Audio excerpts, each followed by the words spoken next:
Hey, welcome back to Sasquatch Off-Road. We got some more BFRO reports.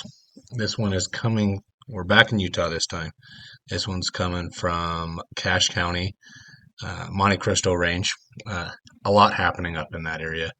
So this is a report number 16470. It's a Class A, submitted by witness. The name has been withheld, and it was submitted November 1st, 2006. Husband and wife recalled daylight sighting while scouting for deer near Cave Spring off Monte Cristo. The year was 1977, seasons fall, month October, date 19th, Utah, Cache County, nearest town, Ogden, which that's not true. The nearest town would be Huntsville or Eden. Monte Cristo Highway. Um, Observed in 1977, I lived in Utah and my wife and kids went hunting in the mountains. We set up camp and we were a couple days early for the season to start. My wife and I decided to go out and scout the area. We were going down a ridge line, and out stepped another animal. This time I have a witness of seeing the creature. By the time we made it down to where it was gone. Later that night it snowed. During the night I heard the animal going around our tent. The next morning there were huge tracks going around our tent. We never seen or heard of the animal again. Also noticed there was a spring only water. There, there was a spring only water for a few miles. That's that's written very weird. I read it verbatim. So, other stories from this couple. I now live in Washington. At work one day, we had a new hire and we got to talking, and he was from Utah also. I told him that I lived in Utah for a while. He asked if I hunted or fished. I told him that I hunted up at the Monte Cristo. He told me there are several sightings of Bigfoot up there. Time and conditions early morning, the first time, and about 2 in the afternoon, the second time. I wonder if there's another story from this individual because this is, it's only talking about one story in this one. So we'll keep going, keep reading. Environment, first plains, a flat area, second mountains. I'm going to pause it and I'm going to reread that real quick. Okay, I'm back. Yeah, there has to be another story somewhere from this individual because it doesn't say anything about a different one from this first sighting. So, follow up investigation report by BFR investigator Todd Strong. After interviewing this sincere witness, the following can be added. He is familiar with the area and had hunted there with his family several times. He had seen Bigfoot as a child in New Mexico and felt a sense of relief that he had a witness with him the second sighting. The second sighting happened while he was scouting for deer with his wife. The animal was reddish brown, looked at him for about 10 seconds from 20 yards away. They turned to talk to each other, looked once again, and it was gone. Estimated height was about 7 to 8 foot tall. The next morning, they found tracks around their tent. They did not measure them. This area is this is where I've had my first encounter well, don't know where in the Monte Cristo range, but I have an idea. It's a very popular area. It's where I've seen mine. A lot of people have had encounters up this way. So I think our next story is going to be coming out of Arizona. Let me pick one real quick. Okay, this report is coming out of Arizona, Coconino County. So that's the area of Flagstaff and Ash Fork. This was BFR report number 38375. It's a Class B sighting. Memory told of possible early morning sighting while hunting near West Clear Creek. This was submitted December 9th or 19th, 2012. The year that it took place was 1989, fall, October. Doesn't remember the date. Nearest town was Camp Verde, 30 miles. Nearest road, 260, 5 miles. Observe. I was hunting deer with a friend in area 6A north on 260 from Camp Verde. Then left on Forest Route 149, left on Forest Route 142, right on Forest Route 142D, where we set up camp in 1989. On the third morning, right at dusk, we headed out to hunt some deer. I told my friend to hike up this mountain and follow it until he comes down the other side. and I would hike up midway and do the same in hope of spooking up some deer. We were set to meet on the back side at the bottom of the mountain and top side of a wash. After about 10 minutes into the hunt, I saw a fox to my right and ahead of me. He was about 70 yards away and heading the same direction but in front of me. I kept watching him, and ever so often he would stop and turn around the opposite of me and look back. I looked back over my right shoulder, and about 120 yards away, I saw this figure, brownish black in color, about 7 to 8 feet tall, very broad, walking down in the wash. It was looking at me and continued walking deeper into the wash to where I couldn't see him anymore. I only saw him for about 5 to 8 seconds. I wish until this day that I would have used the scope on my rifle up and got real close and rifle up and got a real close up. I told my friend about this, but nobody else until about 15 years later. The creature the creature seemed to not want anything to do with me, and I of it. I think that fox was spooked from the creature and surely not me. We hunted that same area for a few more days, and several years after that, I never saw anything like it since. Also noticed just the fox that was spooked. Other witnesses, just myself that saw it. Time and conditions, it was about 6 to 6:20 a.m., so it's early morning. The sun was just coming up. Ponderosa pines, forest, and a few scrub oak was the environment. Follow-up investigation report by T.F. Zamiski. I spoke with this witness by phone. For many years, he hunted this area for bear, elk, deer, and turkey prior to this sighting and for a few years after.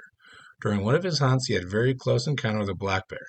This witness is very familiar with wildlife and is confident with what he saw. While following the fox, he noticed the fox looking back and off to the right. Looking in that same direction, he saw a large, dark brown biped covered in hair. He saw the animal look back in his direction as it walked down into a ravine. Moving away from his position, he had a full body view at about 120 yards. As it walked into the ravine, he lost sight of it. The sighting lasted about 5 to 8 seconds and took him the first few seconds to realize what he was seeing. He continued his hunt and met up with his partner as planned, who, coming from the other side of the mountain, he did not consider following or returning to look for tracks. Other than this hunting partner, he did not see anyone else or other vehicles in the area during the hunt. So I'm not familiar with the area. I go to Flagstaff here and there, but that would be a little hair raising, I think. All right, maybe we'll do one more. We're going to pick a random state. Let's see. One that would not normally. Holy crap, we're going to do New Jersey. There's 79 sightings in New Jersey. That's kind of surprising to me. So we will just, we'll pick the first one. It's Burlington that has any sightings. It's got 16 sightings in Burlington County in New Jersey. We will go, oh wow, these are old sightings. So we'll pick this one.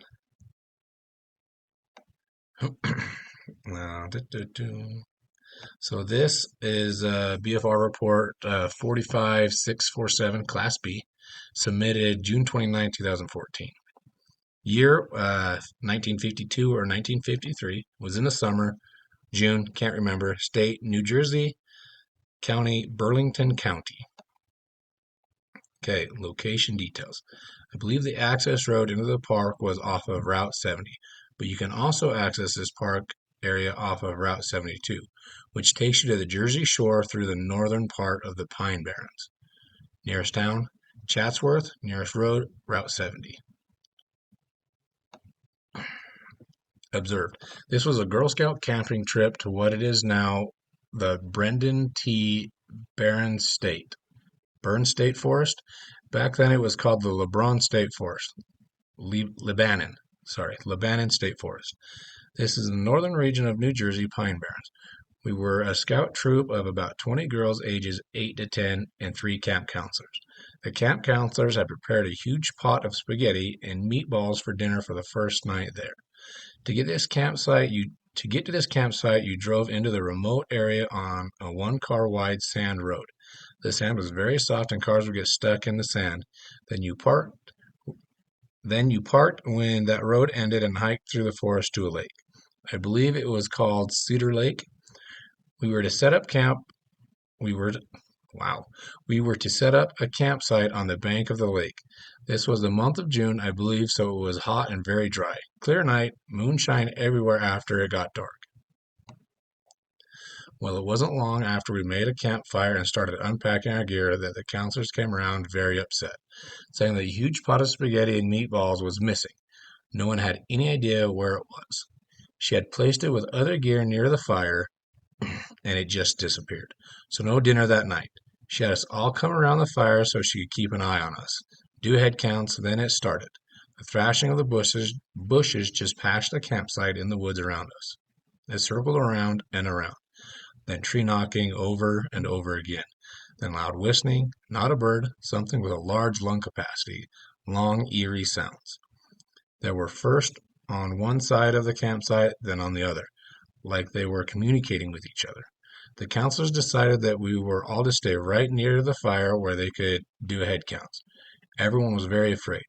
We were told to stay in our sleeping bags all around the fire and not move or leave our sleeping bags. Across the lake, there was a Boy Scout troop camp at the same time. The counselors called across the lake, not a big lake, for them to come across and help us. The Boy Scouts and counselors did and sat with us at the fire and listening to the continuing knocking sounds and whistling and thrashing. It was not a prank. The Boy Scouts were afraid, just like we were, and decided we weren't to leave until daybreak because it would be too dangerous to hike back through the woods. I forgot to blink there for a second. My eyes. Sorry. The woods to the cars. There was no cell phones back then, so everyone had to wait until we could run through the woods to the cars to get to a phone to report this. The Boy Scout counselor did that, and the state police were arriving as we drove away out of the park around 5:30 a.m. My mother told me first that I was never going camping again, and second that the police told the Girl Scout counselors that they found nothing anywhere around the campsite or in the woods. The spaghetti was never found. Back Spaghetti was never found. Back then, you would attribute such things happening to the Jersey Devil. But in this case, I would have to say, after all the information today, that it was a Bigfoot or a couple Bigfoots who just did not want us there. It also makes no sense to think that there was a human or humans who wanted us out of there. If a human had stolen the food, he would have gone far.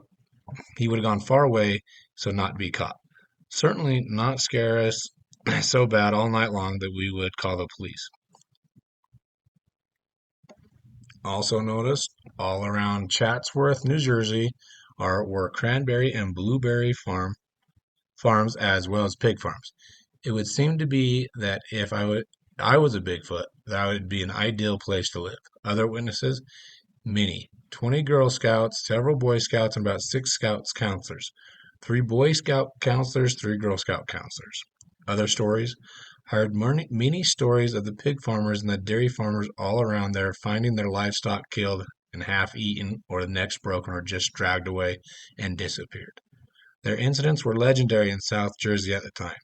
I do not believe there are any more dairy farms in the area, but this was just reported over and over again.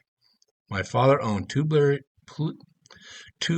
blueberry farms near Medford Lakes, New Jersey, so we were in contact with the local farmers and knew what was going on. Time and conditions, after nightfall around 11 p.m., clear and dark with some moonshine. Environment, scrub pine forest with swamp called Cedar Swamp and a lake. I believe the lake was called Cedar Lake. The entire area is all sand with scrub pines and the cedar trees. The lake is a dark brown from the resin of the cedar trees. Follow-up investigation report, Eric Spinner. I spoke with a witness at length by phone. She is able to recall to me the details of the events with relative ease.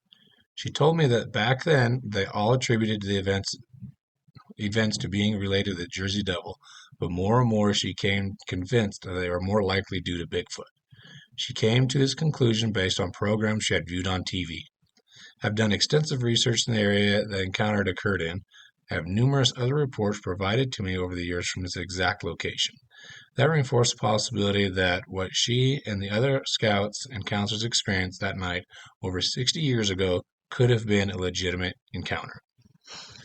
All right, well, that's all we've got for today. I appreciate you guys. I appreciate you guys following and listening to my videos.